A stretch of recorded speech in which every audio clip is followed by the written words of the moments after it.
വർഷം 2007. Camp നൂവിൽ UNICEF സംഘടിപ്പിച്ച ഒരു ഫോട്ടോഷൂട്ടിൽ ലയണൽ മെസ്സിയോട് വെറും 6 മാസം പ്രായമുള്ള ഒരു കുഞ്ഞിനോടൊപ്പം ഫോട്ടോ എടുക്കാൻ ആവശ്യപ്പെടുന്നു. സാധാരണ എന്നോണം വന്ന് 19-കാരനായ ലയണൽ മെസ്സി ആ കുഞ്ഞിനെ ചേർത്ത് പിടിക്കുന്ന ചിത്രങ്ങൾ ഏതൊക്കെയോ ക്യാമറ കണ്ണുകൾ പകർത്തി കഴിഞ്ഞിരുന്നു. ആ കുഞ്ഞ് ആരാണെന്നോ ഭാവിയിൽ ആരായിത്തീരുമെന്നോ എന്നൊന്നും അവിടെയുള്ള ആർക്കും അറിയില്ലായിരുന്നു. നീണ്ട 17 വർഷത്തോളം കാലം ആ ചിത്രം പുറലോകം കണ്ടിരുന്നില്ല. എന്നാൽ ആ 17 വർഷത്തിനുള്ളിൽ ലയണൽ മെസ്സി തന്റെ രാജ്യത്തിനായി ലോക കിരീടം ചൂടി. തന്റെ ജനറേഷനിൽ തന്നെ ഏറ്റവും മികച്ച ഫുട്ബോളറുമായി തീർന്നു.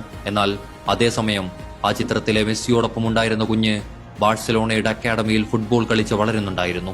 തന്റെ 14-ാം വയസ്സിൽ തന്നെ ആ കുഞ്ഞ് ഫുട്ബോൾ ലോകത്തെ ഞെട്ടിച്ചു തുടങ്ങി. അത് മറ്റാരുമായിരുന്നില്ല, ഇന്ന് ഫുട്ബോൾ ലോകം ഉറ്റുനോക്കുന്ന ഫ്യൂച്ചർ മെസ്സി എന്ന് ലോകം വിശേഷിപ്പിക്കുന്ന ബാഴ്സലോണയുടെ യുവരക്തം സ്പാനിഷ് സ്ട്രൈക്കർ ലാമിൻ യമാലാണ്. അന്ന് ആ ചിത്രത്തിൽ 6 മാസ പ്രായക്കാരനാണ്. ഈ ഫൈനൽ മാമാങ്കം അവസാനിക്കുന്നതോടെ ഫുട്ബോൾ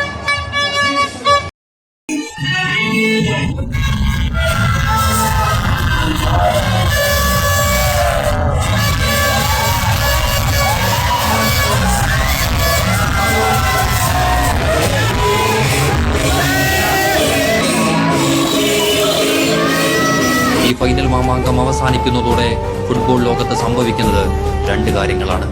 ഒരു ഇതിഹാസം വിട പറയുമ്പോൾ മറ്റൊരു ഇതിഹാസം തന്റെ യാത്രയായിരുന്നു.